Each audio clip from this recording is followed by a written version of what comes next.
Well, guys, here we are in sunny Burnaby. We're in the Metrotown area. I don't know, it's not that sunny today. It's supposed to be sunny tomorrow. So hopefully that works out. The weather here changes quite a bit. The wind blows, clouds move, and guess what?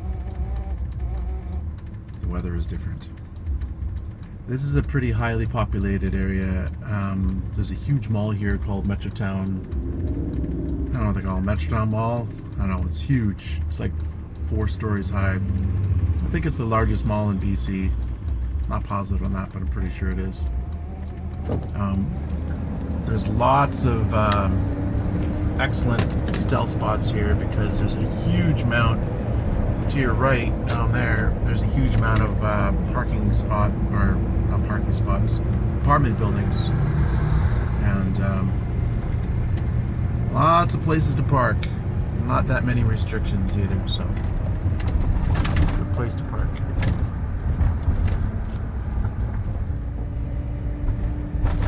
Looks like they're doing some construction over here. This walkway here is the walkway from the SkyTrain to the mall itself. The mall is right in there. This is the old rundown part of it. Well, it's not that old, really. Metropolis, that's what they call it. Metropolis at Metrotown. And I'm going through a yellow light. And because my van is so big, and parking is at a premium there, I park at the rec center that's just down the corner here. It's called Bonsor Rec Center, and they have a nice big parking lot where I've parked many times without a problem. No restrictions on height. That's the problem with parking in Metrotown. Like you can see under here, the free parking. It's way too short for this van. I can tell you that.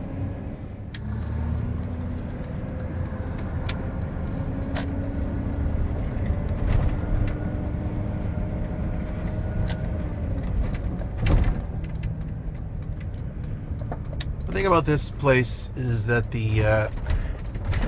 I gotta be careful to park out of the way because I don't want to draw attention to myself. Someone says, "Hey, there's a big, huge white van out there," but it's sticking out in the middle of the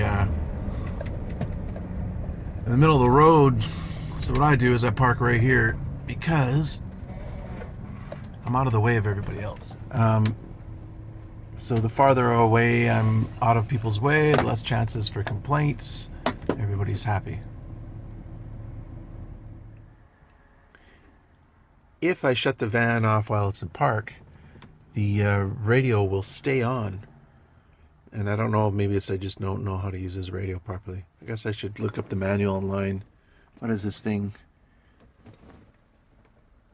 Let's see. KDC BT945U. It's a Kenwood. Anyway, so to stop the issue of having to push the power button every time I turn off the car, I just put it in drive or reverse first, then shut off the van, and then the radio shuts off by itself. I don't know if that's harming anything, but I think it should be okay. All right. Well, the topic of this video is the importance of looking presentable while living in a van. Now, I'm not a corporate America guy. I don't really. I think capitalism is very crass, and I think it's very self-serving and it's based in greed. And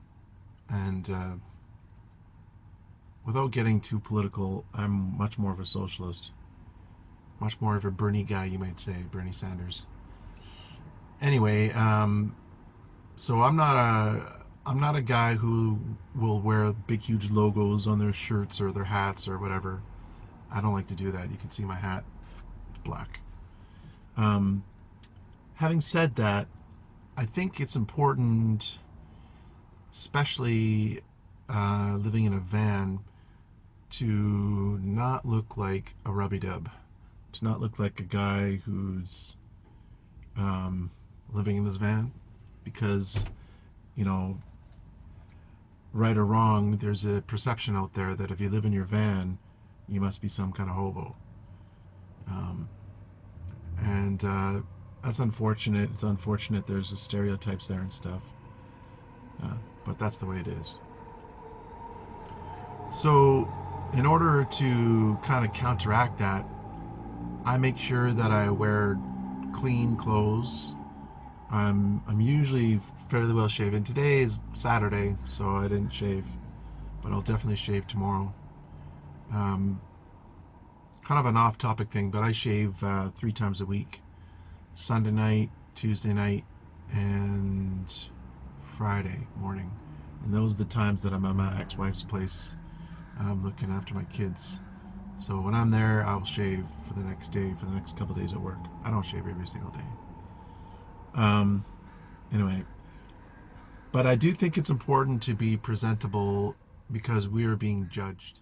If people see a guy in an old rundown van in dirty clothes that aren't well maintained with holes and stuff, they will tend to stereotype you even further.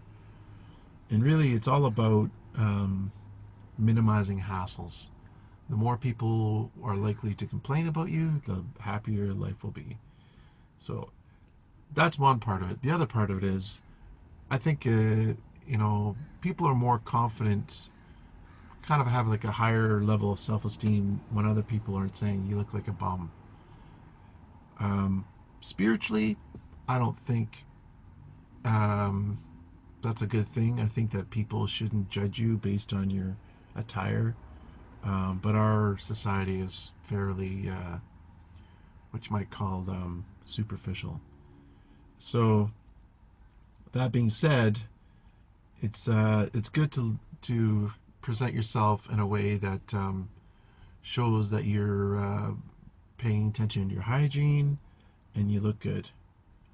So like today, I'm at this big huge mall because I'm gonna buy a new jacket. I saw one on sale. I'm gonna grab it. It's a Helly Hansen.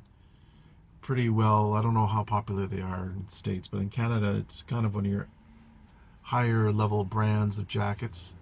And if I'm wearing a jacket and I'm sitting in a mall or a coffee shop, and it's a good quality jacket, people will view you a different way than if you're wearing like some jacket with a Walmart logo,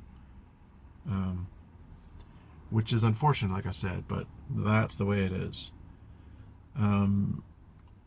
Also, on keeping up appearances, I think what's really important is to maintain your vehicle in terms of cleanliness and just general repair.